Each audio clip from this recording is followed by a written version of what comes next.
Okay, so I'm going to wake you up, and I like audience participation. So I know the slides, I get the slides, you get the slides, and you get the 6 minutes. So we'll see if I can do this in 6 minutes.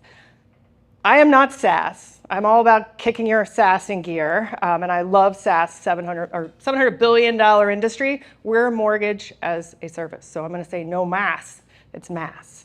So you're going to hate it, but you're going to go with it. So I want to ask you a question. How many in this room have filled out a mortgage application? It's like the DMV, right? So painting a picture, especially for Chris. So you've gone there, you found the property, you're super excited. Could be a condo, could be a home, could be a townhome, whatever. You're already thinking about how you're going to decorate the kids' rooms, the man cave, the she shed, all the things, right? Now you got to get the mortgage. So you know doc collection's coming, it's happening. Okay, bank statements, 401k, all the thing. So you go home Wednesday night from Charlotte, you're sitting in our traffic, it's 485, it's 77. However, you're ready, you're doing this. You're gonna upload it all, gonna get it to your loan originator, it's gonna happen. Now you're gonna get in through the processing and the underwriting. Do it, you're watching Ted Lasso, you're like, all right, I got it, making this happen, I wanna watch AFC Richmond. You're painting your picture of saying, I'm going to be done with this, right? Like, going to make it happen. You do it, and then Thursday morning, you go into your office or you go into your dining room if you're work from home, and suddenly you get an email from a processor that wants the exact same things, plus they also want a letter from your mom and your 7th grade basketball coach that you are financially stable. What the heck, right? Like, what the heck? You've already done it. It's redundant. And if you're a company, so that's the consumer-facing challenge, right? If you're a company, we have gone through, and that means lender or a broker, mortgage broker. You've gone through the stress of hiring and firing. We've been through the ebbs and flows of this industry. I have laid off hundreds of people, and I absolutely hate it as a leader. Many of us have, and some of you in this room. We don't want to do that again. And also, we want profitable loans. Welcome to tidalwave. Again, mortgage as a service. We're an end-to-end engine. We are not a bolt-on provider, which there's tons of bolt-on providers that we see in the industry right now. So I want you to remember that if you remember nothing else. We are not SaaS. SaaS is great, has a place and a time. We are not that. We are an engine. And I know that some of you are, that is a crazy thing to think about because we've tried it in the past, but it's AI-based. So welcome to tidalwave. So what are we solving for? We want to be the first consumer-friendly end-to-end AI-based mortgage platform. That's big news. A lot of people are trying it at all levels, but we're doing it small and nimble. So what are we doing? What makes us different? What is the marketplace that is ahead of us?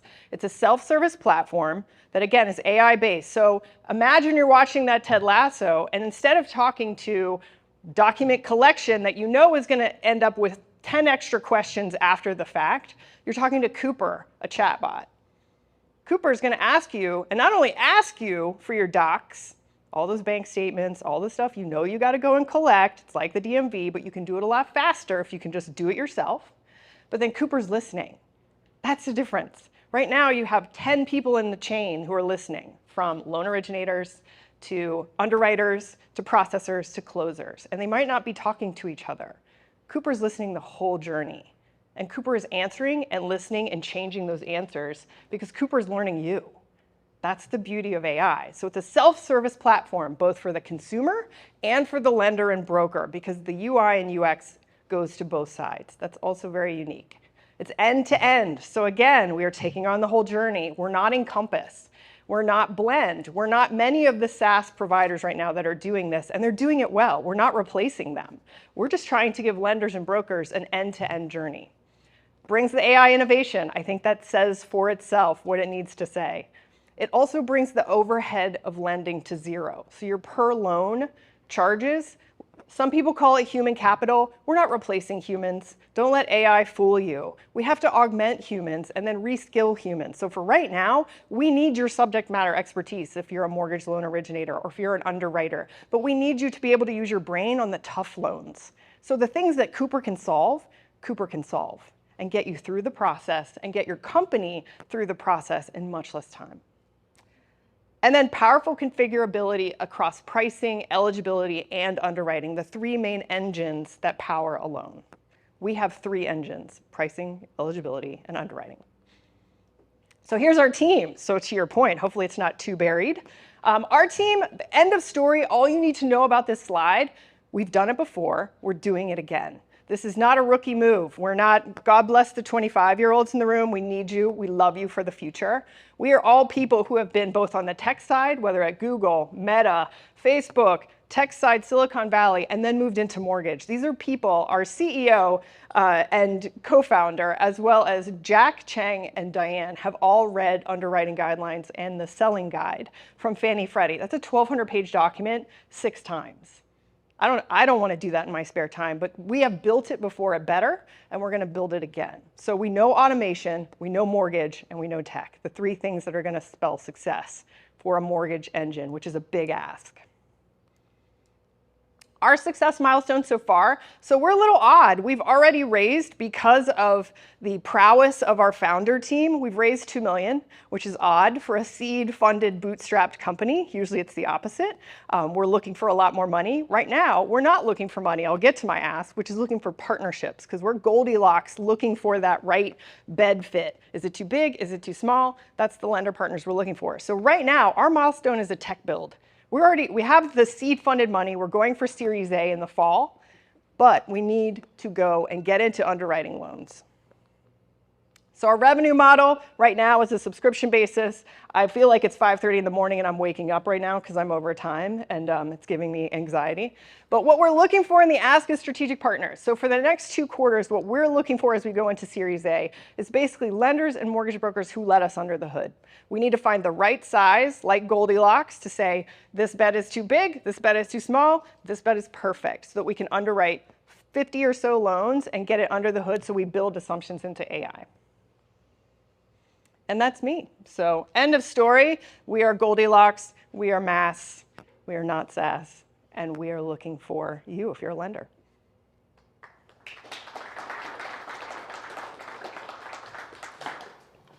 So Demi, great job in presenting what obviously is a very complex space. And I know a little bit about the mortgage space. When I was at Bank of America, we invested in a company that did commercial mortgage origination, and it took them $20 million in about 2 years to actually get to a product. So, but that was a long time ago. But glad you said that part. Yeah, exactly. So, number one, loved the energy that you brought, the enthusiasm. That's always contagious, if you will, right? So that was wonderful. Loved you describing, the mortgage as a service. So that was good and succinct.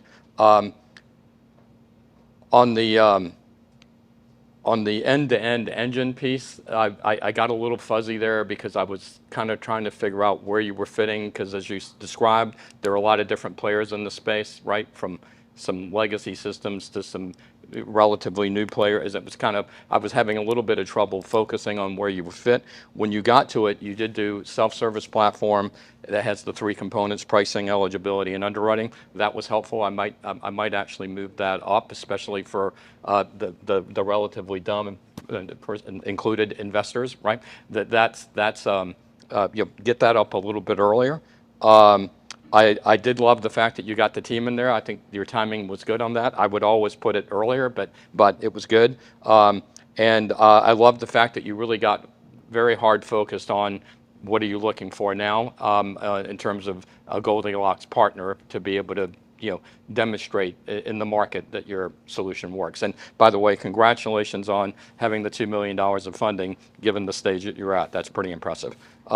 So with all of that, I don't think I had a single question in there, did I? Very nice job. Thanks for that. Here we go. I think the obvious one is you have a lot of energy. I've talked to you many times, and so 6 minutes is a tough gig for you. I think the number one thing with pitch is just tailor it to where you're at, right? Every story should have an elevator, a 1-page, a cliff notes, broader, and then there's the let's sit down and over coffee and talk about it. So I think just having each one of those stories kind of pulled out. I think for me, the things that are kind of missing a little bit in here, knowing and having seen the product, et cetera, my understanding is, I mean, there's kind of two problems, right? So I think this one really focused on the end user, the mortgage applicant, right? How do I make that simpler on them? But the reality is, what the product really does is it lowers the number of people on the back end, right? It automates, right? So the real problem you're solving, in my opinion, is that you are enabling mortgage teams to be substantively leaner, right? And that unlocks a whole bunch of things, right? Like you touched on, I've had to lay off hundreds of people. I mean, everything related to the housing market, whether you build homes or you mortgage them or whatever, is so cyclical that it, the frontline person, whether they're a framing carpenter or a mortgage underwriter, is constantly worried that when the housing market goes south, their job is going to be eliminated, right? So I think the problem you're really solving is helping mortgage companies maintain like a more permanent and lean kind of workforce, right? And that unlocks a whole bunch of things, whether it's like we can underwrite smaller mortgages or we can do it for substantively cheaper, et cetera, right? Shorter periods of time. So I think given that your solution is really focused on solving something in the back end, I don't think you hit on that as much. You tried to like play to the audience who's been a mortgage applicant, right? And I think that's good to give them the like, isn't this a pain in the ass type thing? But the real problem is kind of on the back end. I also think one is, so let's get to an investor who maybe has had a little bit more time in this. Like, I do think being able to talk a little bit more about the competition on that end, right? Because there's Blend and there's Better. I mean, even your former company, right, was someone who in theory was trying to solve the problem of making mortgages simpler. So I would highlight that substantially. I think, and that probably lends itself into the why now, right? Like, here's the reason why Blend or Better, who have hundreds of millions of dollars of venture capital behind them and are both publicly traded companies, haven't done this, right? Why is a company? Oh, that's right, they haven't gone public. But yeah.